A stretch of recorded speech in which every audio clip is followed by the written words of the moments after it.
friends, welcome to Raleigh. Love it here. Look at this great turnout. Thank you all for coming. We don't always get such a big turnout for Q&A, so thanks for coming.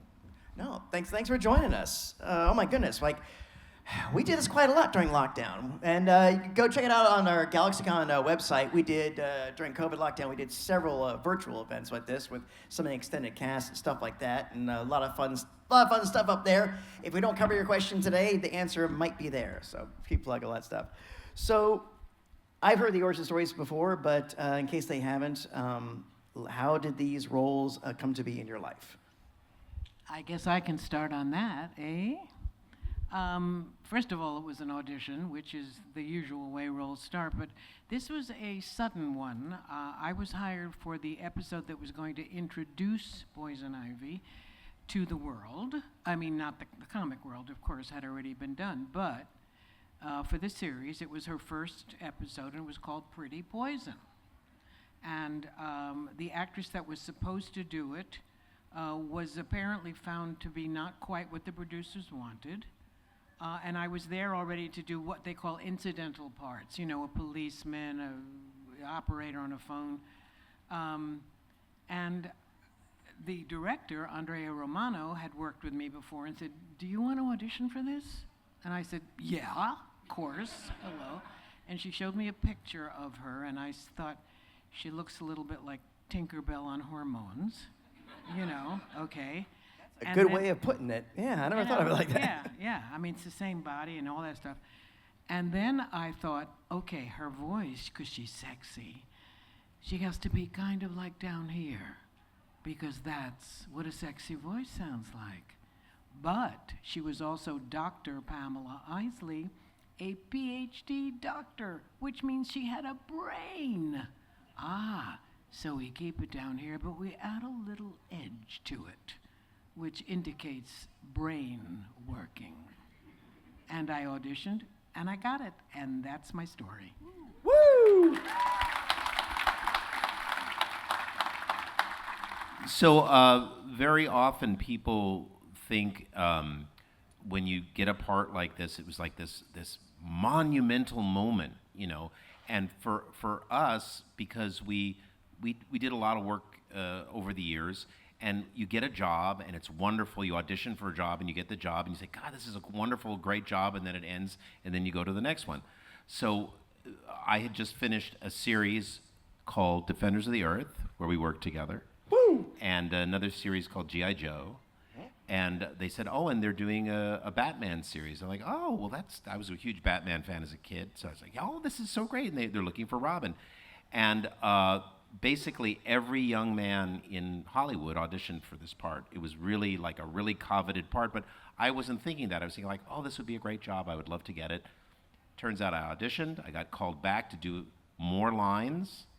And then I came home, and there on my answering machine, we had answering machines in those days, was my agent, and he said, "Hi, I'd like to leave a message for the new voice of Robin. Would you please have him call me back?" And that's how I found out. So it was very exciting. But then it ended, and we're like, "Oh, that's too bad it ended. That was wonderful." And we had no idea that we would still be talking about this 30 plus years later, and that would have such a monumental influence on everybody. And so what a thrill but back in the day, we didn't know that, but we're so happy. You don't know that in the beginning. Right. You just do a job. Right. When did you realize that the show was probably eclipsing expectations? Well, for me, it was when I started doing Comic-Cons, because people would come up to the table and say, "You don't know how this touched my life, how it influenced my life. I was a latchkey kid. I would come home, I would have a terrible day at school. Maybe I wasn't getting along with my parents, or I was living with my grandparents. And it was the one thing I could count on, the show and the fight against good and evil, and how these people were heroic in the face of all that. And it just inspired people. And I really did not know that until I started doing these wonderful conventions and finding that out from people. My story is a little different, and I hope I don't disappoint people when I tell you that I'm sort of don't follow comics and cartoons. It's not been in my world that I've been in. And I didn't even know that the show was still on the air. And I didn't even know until a friend told me that I have a fan base. And I said, what is a fan base? I'm not kidding. That's how. And they said, oh, you should be doing Comic-Cons. And I said, why would I do that? Etc. In other words, I was totally naive. I had no idea. Contacted the people that represent both of us and said, hi, this is Diane Pershing. And the guy said, Poison Ivy? And I said, yeah. And he said, are you interested in doing Comic-Cons? I said, yes. Meet us for lunch tomorrow. We'll sign you. I said, okay. And that was it. And that was about 12 years ago. And now, of course, all these years later, I so appreciate the fans and appreciate what this show means to them and how deeply, I mean, I have people that were abused as children, okay? A young woman came up to me and said she had been abused at home, and when Poison Ivy told Harley Quinn she doesn't get to, she doesn't get to treat a man like that. Men do not treat women that way. This isn't gonna work. When she starts educating Harley, it changed her life because she didn't know there was any other way. Those kinds of stories, oh my God, they just break your heart. And also, it feels good to be loved. That's just the truth. So there.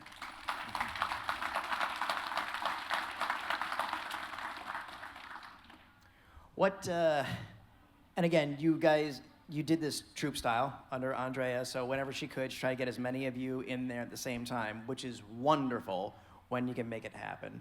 But recording in general can sometimes be fraught with some misadventures. So for each of you, and it could be a Batman or any of your voice acting work, what's the craziest moment you ever had in the recording booth? Well, I can tell you that I was the first actor to create the voice of Nightwing, but I was also the first actor to create the voice of Iron Fist. And I apologize for any Marvel DC stuff going on out there. It has nothing to do with me. But so this was a Marvel character, and go both ways. We're good. Yeah, good. That's good. And I had read all about the character, and I read some of the comic books, and I really prepared for this audition. And he had grown up in the Far East, and he'd been educated in the Far East, and all that. So I thought he would be very quiet, and this is the way he was. And I created this voice, and I got the job. I was like, oh, great. So I get in, and I start recording with another actor there, and then they stop the tape, and then we start talking. I was like, oh, hey, it was Buster. He was like, hey, Buster, how you doing? Oh, Loren, how are you? Blah, blah, blah. And I see the people in the booth go, and they start talking, and I was like, and I don't. And that is a terrifying moment because Yeah. you're there and you're seeing this and you're like, Yeah, what's going on? I'm gonna get fired, right? No, and so they then said, Loren, can you do that pass, those 4 or 5 pages again, and just do it in your regular voice? So they had heard me talking to Buster, so I did it in my regular voice. I said, okay, we're gonna use that, and so the voice of Iron Fist sounds like me. Oh, I'm trying to think. There were so many. Let me think. No, actually, one of the fun ones is some computer game, and I don't remember the name of it. I played an aging dragon who had to die in about 40 different ways, depending on which way the person playing the game decided to go. So I had to do falling and death or torture sounds, and you do them one after the other, like, or whatever you come up with. You just keep doing it and doing it and doing it, and they have all these things to choose from, and so does the person playing the game, obviously, and you have to have all of the different ways it might turn out. And that one ripped my voice out, so that wasn't fun, but it recovered the next day. I'm a singer, I'm very well trained, and I don't lose my voice, thank you, except for one day. But there really haven't been any really difficult moments for me that I'm aware of. I love the work. I'm good at it. They might give me a line reading. They didn't like the way I read a line. I say, good, show me what you'd like. Yeah. And I fix it.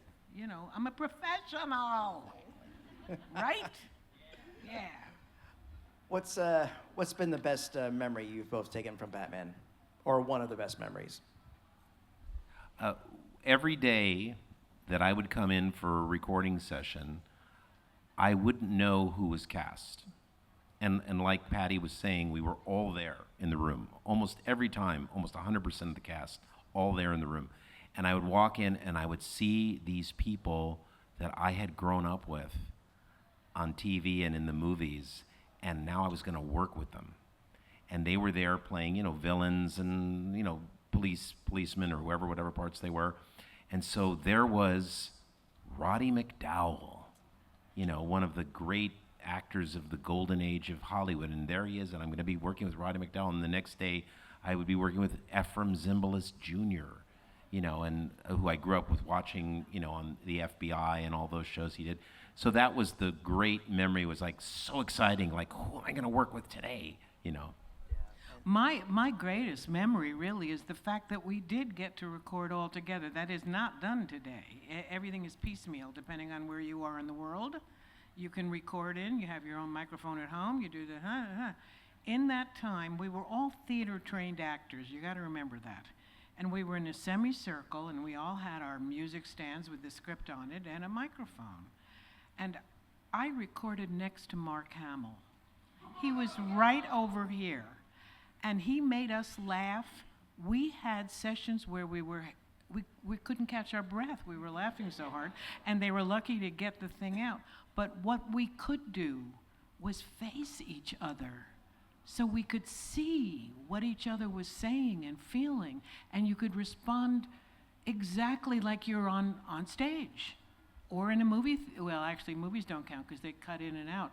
If you're on stage, somebody talks, and you listen while they're talking, you really do listen, and you respond accordingly.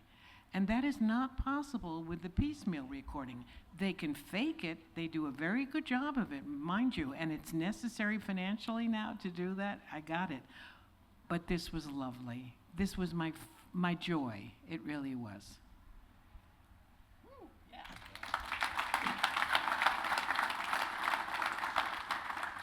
I know you've been asked this the past, I think it's been 18 months since we lost him, so I'm going to ask this for everybody. What's your best memory of Kevin? He was a dear man. He was very private. He was warm. He loved his fans. He was so good to his fans. They adored him. He was a professional. He told wonderful stories. And once in a while we had dinner at an airport if we were both had a plane that was, a couple hours away.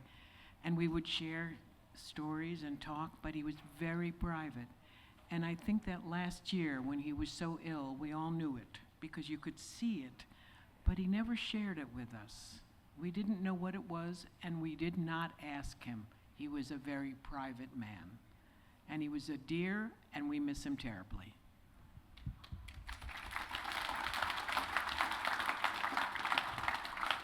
Diane was referencing earlier that we were all theater people, and we were trained in the theater, and we had done many, many plays and musicals, etc. And Kevin and I had a kinship on that, and we would talk about theater all the time, and he had some hilarious stories about what happened to him in the theater when he was a young up-and-coming guy before he got his big break on TV and everything. And I just really, really loved listening to his stories and laughing with him. And I mean, whenever I come to a convention, it's like there's an empty seat, and it's never going to be filled again. It's very, very sad. Yeah.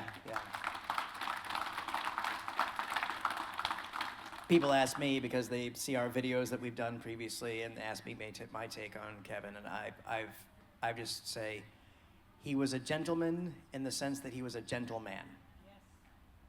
Yes. That's always my takeaway from him.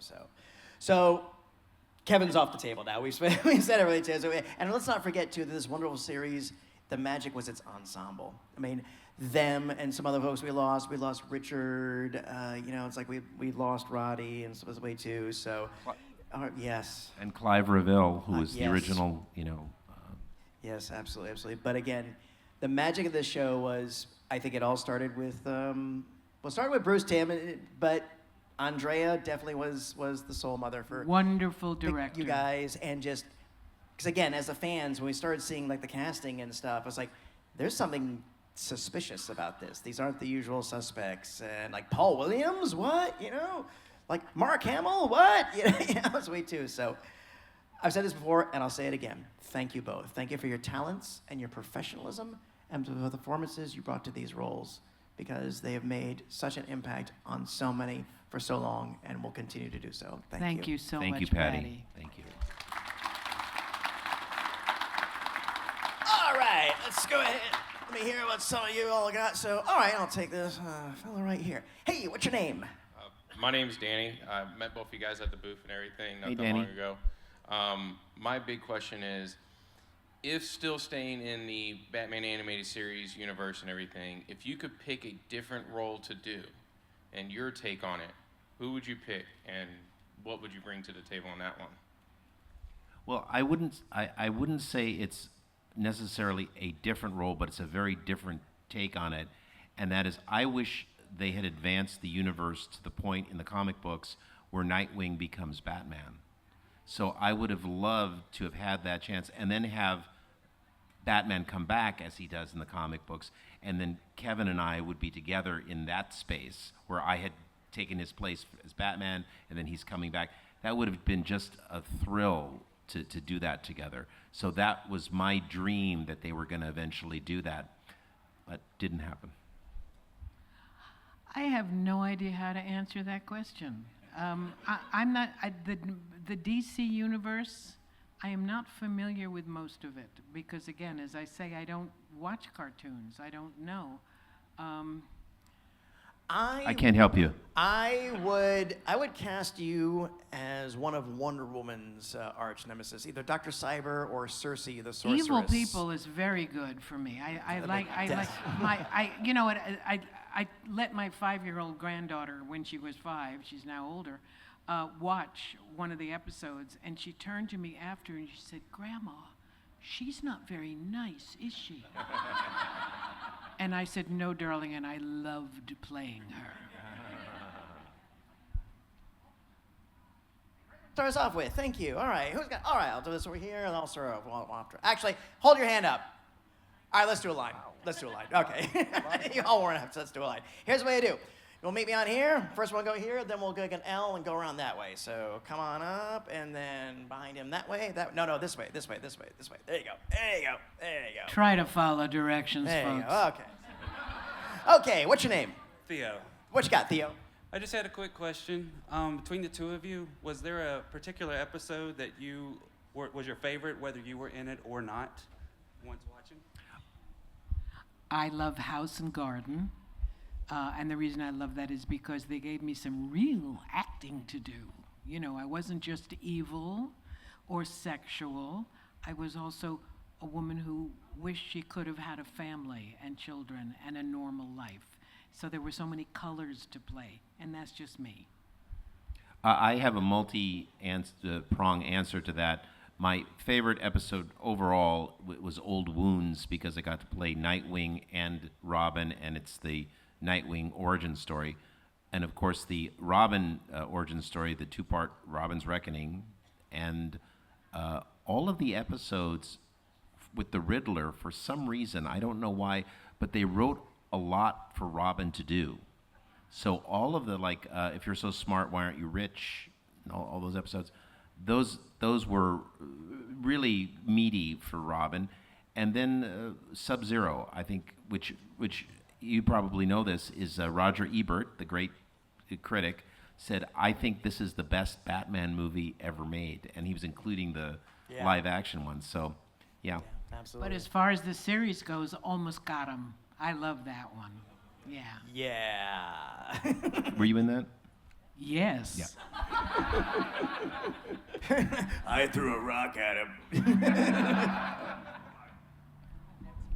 Hey, what's your name? Jay. He actually asked my question, so I'm just on the fly. Between the both of you, what character did you like working with other than Batman for you, and why? Character or actor? Or both? Character or actor? Okay. For me, easily, Arlene Sorkin as the original Harley Quinn. She became a very, very dear friend of mine, and I was with her the last weeks that she was alive. She was the funniest, warmest, quick, bright human being, and every interaction we had as Harley and Ivy was a joy, just a complete joy, and we worked well off each other. And you know, I was like the older sister saying, honey, you haven't learned about the world yet, you know, that kind of stuff. And then there was this evil little girl almost in Harley, and that was my favorite stuff, yes. Again, it was the episodes with the Riddler, but also the episodes with Adrienne Barbeau, which was very exciting, where she played Catwoman. Mm-hmm. And come on, Mark Hamill, you can't get any higher than that, you know. Hey, what's your name? My name is John. Out of all the famous actors that have portrayed villains or like other characters throughout the show, what's the most famous person in your opinion that you got to work with? Roddy McDowall, for sure. Gosh, Mark, really, because I was one of the villains. Robin was in every episode, Nightwing, etc. I was maybe 12 shows of all of them because I was villain of the week. You know, you'd come each month and there'd be, or whatever it was, and every week, and there'd be a different villain and then a different villain, and it was their story. So I didn't really work with any major stars except Ephraim Zimbalist Jr., whom I remember from 77 Sunset Strip. Okay, that's aging Everybody me. sing along if you know the words. It's okay, you don't have to. But Ephraim on this side and Mark on that side, life is good.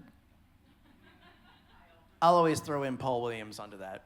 Oh, for sure. The man had won every major award in film, music, stage. Yeah, so that's a good one on that. So, great question, thank you. Hi, what's your name? Michael. Hi. So my question for both of them, Loren and Diane, is: are there any types of characters or genres in voice acting that you haven't had the chance to explore yet, but would love to? That's a really good question. Well, to the limit, I mean, I really can do a lot of different voices, and I did Pureheart. This is an old one when Dawn talked like that, and she was like, you know, I do her. I do monsters, I do moms. No, actually, I mean, I'm not saying I would be great at all of them, of course not. But I have them, we're both singers. We both have music in our heads, and the placement of your voice to create a different sound is very much a part of being a musician. And you can, I've always worked with literally hearing a voice in my head and then imitating what I heard in my head. So, I mean, I would do my best. I wouldn't always be great, but I would certainly try. Yeah. I've never done a Disney film. I would love to do a Disney character. It'd be fun. You mean the old-fashioned Disney characters? No. I mean, like, work at Disney Studios for Walt Disney Productions and do a Disney movie. Well, I'm just saying there's I've never done that. Not a Disney movie anymore. There's Pixar and there's all these different things, you know. I'm sorry, could you excuse us for a moment? I'm just bringing him up to date, you know. Well, you see, I've never worked for them, so I don't know that. Sound of the game, what's my line? Please hold for a Yeah, conference. but a great question. Thank you, Michael. Thank you. Thank you very much. Here, you have one. There you go. Thank you. Hi, what's your name? My name's Robin. Hey, Robin. Hey. My question is, what's your favorite version of your characters? So what would be your favorite version of Robin be, or what's your favorite aspect of Poison Ivy? Nightwing is my favorite version of Dick Grayson, and I loved how I got to transition from a sidekick who was like told to get out of the Batmobile and stay home to a guy who said, I'm not going to listen to you anymore, and I'm my own man, and if you want to even be a competitor of mine, that's cool. So he got to transition, so I love that. I just loved everything about playing her, and every time they gave me something a little bit different, I went, oh, good, thank you. and that's my answer. Good one. Thank you, Robin. Hi, what's your name? My name is Brooke. My question was, I'm blanking. What would be your advice? I'm currently about to finish my high school and go into college, and I have a lot of things I'm thinking of doing, but I was going to ask, what would be your advice for someone who wants to get into voice acting at so young? The most important thing, and we get asked this question a lot, and there's probably a lot of you who are thinking of this also. A voice actor who's really great is just a great actor. So even though they do that for a living, the training comes to being an actor. If you can do theater and you can develop a character and make that big on a stage, that's really going to help you, because when you get in the booth, if you're really big, they can turn the volume down, right? But if you have learned to read a script and say, oh, I have an idea of who to make this person, if you can do that on stage, it will help you do it in front of a microphone. I completely concur. Be an actor first, but also take voice classes. There's some really good ones. I can't recommend one particularly right now because it's been years. But take voiceover classes. Continue to take them and get better and better and better, and get recordings of yourself talking and so on. If you just do if you think you can just do a great, Joker or Riddler or that's nice, that's good. That's not going to get you into voiceovers. You need to have a depth of experience, training, etc. And then, of course, it's just a roll of the dice. And remember, there already is somebody doing those voices. Right. And in fact, multiple people doing those voices. And they're not looking for that. But if you can create something and bring it to them and they say, oh, I've never heard anything like that before, that helps you. And if you have a really special sound, that will get you in the door. I mean, really an odd, weird, strange sound, but you can read well. Oh yes, reading, rather important. Yes.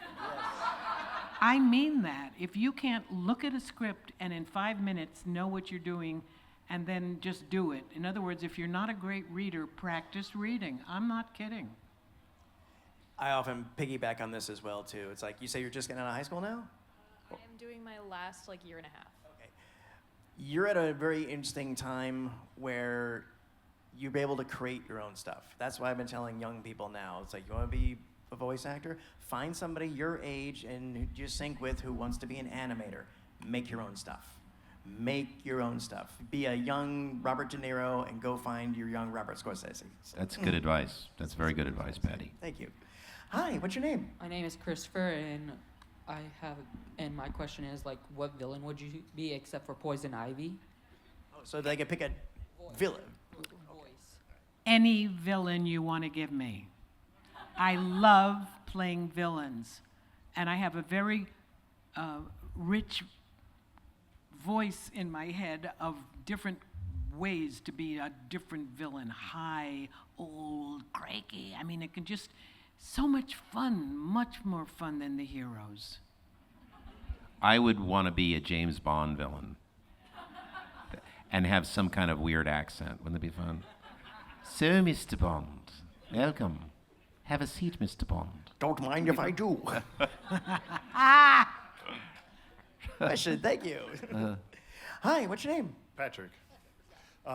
What is, in your entire career, you're like, I can't believe I just got paid to do this moment in your career? Oh my God. That's a great question. It's a wonderful question. Well, I mean, there was so much joy doing this show. I mean, there really was so much joy. We all walked into the studio up and happy because there were jobs along the way where it wasn't that much fun. And this is when you go, I'm so glad I'm getting paid because the rest of this is crap. You know, I don't know. What do you think?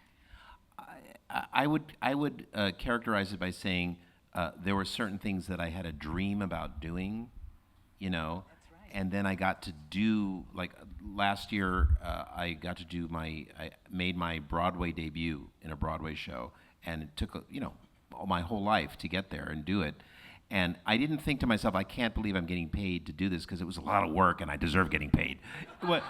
It wasn't that, but I was like, I can't believe I'm actually here. So there have been moments like that. And I had another dream to be on Curb Your Enthusiasm. That was I just so wanted to be in that show so badly. And I finally was, and I was there, and I was like, wow, I really am here. I really made it to the show. So that's the feeling. But I think we should always get paid. No, without it. And also, if you are a child and you dream about certain things and then they come true, and maybe you don't think necessarily, I'm so glad I get paid, but it's like, oh my God, I get to do this and get paid for it. Yes. Oh, how wonderful. Yes. It's that feeling. What? Hi, what's your name? My name is Alyssa. My question is kind of silly, but I'm a huge theater fan and DC fan. If your characters had their Broadway debut, what show would they be in? That's great. Isn't that fabulous? Yes. Ooh.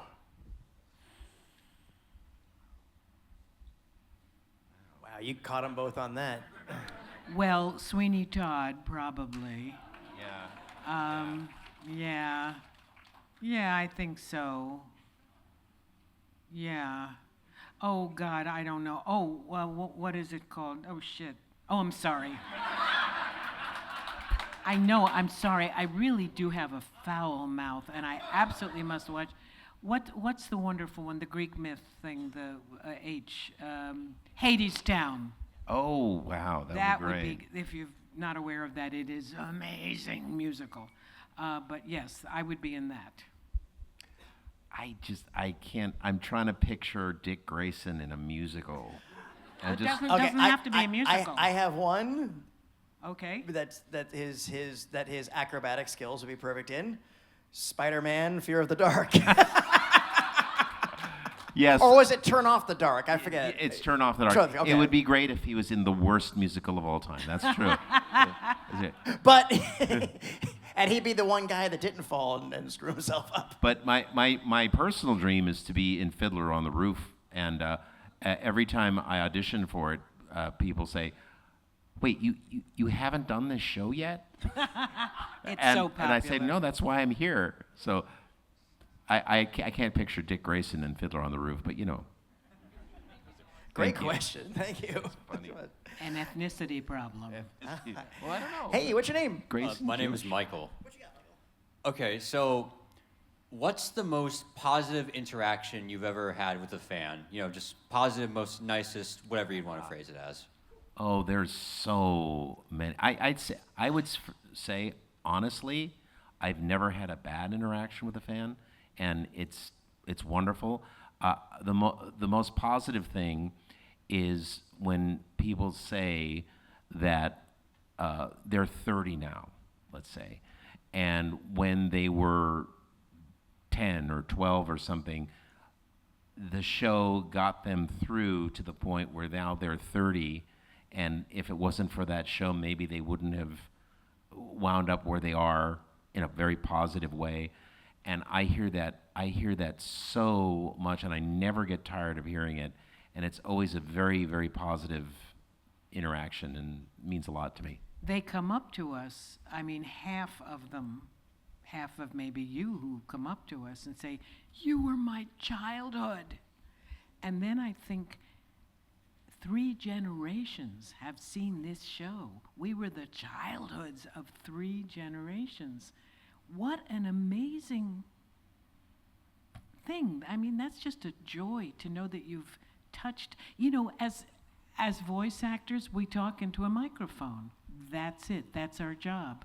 We have no idea that what we did into this microphone in this show affected people. We didn't know that, not till we came to the cons. Yeah. And then we saw people, I mean, major stuff that they talked about, you know, divorced families and this, and I had to live with my grandmother, my mother overdosed with it. I mean, you hear these stories. I'm going to be a biologist because of poison ivy. Hello? You know? But it's true, we affected people, and we don't know that we get to give back. We just get so much joy from what we do that we didn't realize we were actually having an impression on other people. And what you said about multi-generation, at the booth, there will often be somebody who said, I watched your show as a kid, and here's my kid, and my kid is watching the show. And that's like, wow, it is 2 generations. Question, thank you. We are unfortunately just about out of time, so this will have to be our last question. I apologize to everybody in line. Hey, what's your name? Alex. What you got? Which opening theme did you prefer, Danny Elfman or Shirley Walker? Ooh. Which composer you mean? Oh, I don't like have which of the theme? The Danny Elfman or like Danny Elfman did the main theme. I don't have an opinion about that. Okay, when they switched over to the Batman Adventures of Batman and Robin, they changed it to the Shirley Walker theme. So I knew that was going to be like a kind of a too geeky of a question. So. No, it isn't a geeky question. It's a wonderful one, but Yeah. I just don't know the answer. Yeah, and I don't have an opinion one way or the other. All right, thank you. Oh, no, thank you. That's good with all that. So I have a final question. Do you both want to take a picture with this wonderful audience? Oh, yes. Yes, absolutely. Let's do that. Everybody, come on up towards the stage. Not on the stage, please, but towards the stage. Want to take a picture of these amazing actors and you.